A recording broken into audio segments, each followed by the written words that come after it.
तो नमस्कार दोस्तों, welcome back to the channel. तो दोस्तों आज मैं चलने लगा हूं अपनी गाड़ी को लेके सर्विस सेंटर मारुति के। अपनी सेकंड सर्विस तो हो चुकी थी, जैसा कि आप लोगों ने देखा था पिछली वीडियो में, मैंने अपनी सेकंड सर्विस का एक्सपीरियंस इसमें डाला था। तो अब उसमें दिक्कत क्या आ रही है? दिक्कत क्या है भाई, जिस टाइम सेकंड सर्विस पे अपनी गाड़ी गई थी ना, तो उन्होंने वॉशिंग मतलब प्रॉपर अच्छे से नहीं की थी। प्रॉपर नहीं की थी मतलब ना तो अच्छे से कहीं से क्लीनिंग वगैरह, ना सीट साफ हुई थी, ना मैट साफ हो रहे थे। और जैसे यहाँ पे उन्होंने जो अपनी वो लगाते हैं ना पॉलिश, तो उन्होंने पता नहीं किस तरह की पॉलिश लगाई थी भाई, वो यहाँ पे इस तरीके से बहती हुई जा रही थी।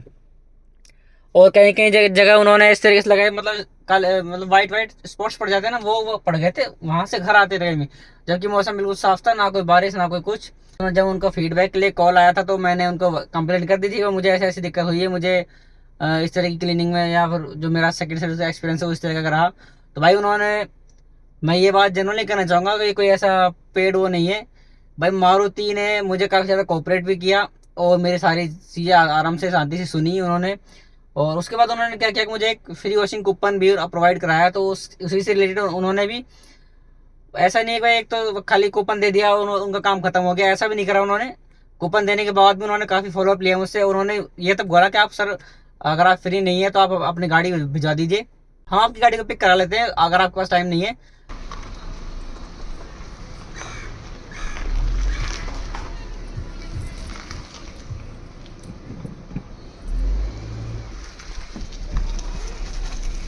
भाई हम इतने गलत टाइम पे पहुंचे थे वहाँ अपनी कार की वॉशिंग कराने के लिए। हमारी गाड़ी के आगे कम से कम 10 से 12 गाड़ियाँ थी, फिर हमारी गाड़ी के पीछे तक भी इतनी ही लाइन लगी हुई थी पूरे गेट तक। और ये भाई मारुति का जो कस्टमर लाउंज है, वेटिंग एरिया है, ये उस मारुति ने बनाया हुआ है अपने कस्टमर्स के लिए, जो कि ठीक था, ओके ओके था, इतना कुछ खास भी नहीं था, तो इतना बुरा भी नहीं था। बाकी गर्मी के हिसाब से भाई एसी चल ही रहा था। और यहाँ पे कुछ उन्होंने एक सुजुकी का लोगो लगाया हुआ था, जो कि काफ़ी इल्यूमिनेटिंग था। पीछे की लाइटिंग उसमें काफ़ी अच्छी लग रही थी।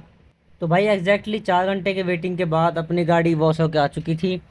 और अभी आपको लग रहा होगा भाई गाड़ी वॉश हुई नहीं है, पर भाई गाड़ी वॉश हो चुकी है उनके अकॉर्डिंग। क्योंकि अभी गाड़ी जस्ट वॉश हुई थी और उस पर सूखा कपड़ा लगना बाकी था, पूरी पॉलिशिंग वगैरह होनी बाकी थी। तो इसलिए आप लोगों को इस तरीके से लग रही थी। और व्हील कैप्स के बिना भाई गाड़ी की इतनी भद्दी लगती है, मुझे आज पता लगा जब अपनी गाड़ी को इस तरीके से देखा। बाकी फिर अपनी गाड़ी चमचमाती हुई मैंने बाहर निकाली, और यहाँ पे भाई बहुत एकदम कट टू कट उस पर निकालने। तो दोस्तों अपन आ चुके हैं मारुति से अपनी कार को वॉश करा के। तो अगर मैं अपने एक्सपीरियंस की बात करूँ तो भाई आज का एक्सपीरियंस काफ़ी अच्छा रहा। हालांकि देखो फेस्टिव सीजन है, 2 दिन बाद राखी है, और आप सभी को मेरी तरफ से रक्षाबंधन की बहुत बहुत हार्दिक शुभकामनाएं। पूरा पूरा कोऑपरेट किया, जैसे जैसे हमने बोला उन्होंने उसी तरीके से हमारी गाड़ी के अंदर काम भी किया। और बिल्कुल एकदम फ्लॉलेस प्रोसीजर उन्होंने उन्होंने दिखाया। ना ही हमसे कोई मतलब जैसे बहुत से लोग कर देते हैं ना, खाली ऑन कॉल तो सारे वादे कर देते हैं, हम आपको फ्री वॉश देंगे, आपको ऐसे ऐसे कुछ चीज़ें कम्प्लीमेंट्री देंगे। तो उन्होंने जो जो बोला सारी चीज़ें बोली, वो कॉम्प्लीमेंट्री चीज़ें दी भी। बस थोड़ा सा ये है कि हाँ भाई फेस्टिव सीजन की वजह से थोड़ा सा टाइम ज़्यादा लग गया हमको, एक वॉशिंग के चक्कर में खाली 4 घंटे लगे। बाकी वो एक कहते हैं ऑब्वियस सी बात है भाई, इतनी भीड़ में रहोगे तो। हमारे आगे कम से कम भी 10-15 गाड़ियाँ थी भाई। एक अगर आप कार के ऊपर मान के चलोगे तो उसमें टाइम लगता ही है कम से कम भी 10-15 मिनट का, खाली वॉशिंग में। फिर वहाँ से आपके पास आने के बाद आपकी गाड़ी की पूरी फिनिशिंग भी होती है, पूरी पॉलिशिंग वगैरह भी होती है। उसके अलावा भाई बीच में लंच ब्रेक भी हो गया था भाई, मजदूर सुबह से लग रहे हैं बेचारे, तो लंच भी करेंगे ही। तो बाकी ओवरऑल अगर मैं एक्सपीरियंस की बात करूँ, my experience was very excellent. By chance कोई मिस्टेक होती है और वो अपनी, और अगर वो अपनी गलती को एडमिट करता है और अपनी गलती सुधारने के लिए जो जो हम बोले, मतलब जिस तरीके से हमारा काम काम करवाना चाहते हैं उस तरीके से कर दे, तो भाई इससे ज़्यादा और बेटर चीज़ क्या ही चाहिए आपको। भाई हालांकि भाई मैं आपको एक चीज़ बता दूँ, मुझे मारुति की सर्विस हकीकत में बहुत अच्छी लगी।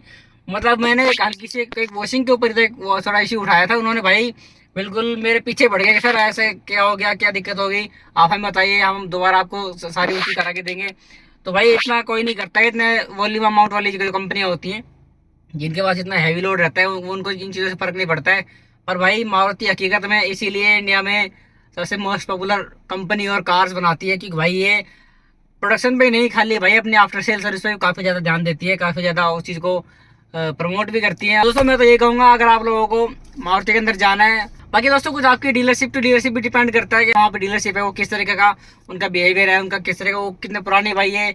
हमारे यहाँ पे जो ये फॉर्चून कार से भाई अब से नहीं, बहुत पुरानी, हम भी छोटे छोटे से हम तब तब से इसको देख रहे हैं, आज से नहीं है इसका। अगर कोई भी ऐसा गंदा बिहेवियर होता तो भाई आज ही इतने लंबे समय तक टिक नहीं पाते। अगर आप भी मारुति की तरफ जाना चाह रहे हैं, अगर आपको आफ्टर सेल सर्विस से रिलेटेड कोई कंसर्न है, तो मैं आपको बता देता हूँ भाई इनकी आफ्टर सेल सर्विस भी काफ़ी ज़्यादा लाजवाब है। तो आप बेफिक्र इनकी तरफ जा सकते हैं। बाकी वीडियो देखने धन्यवाद, थैंक यू सो मच।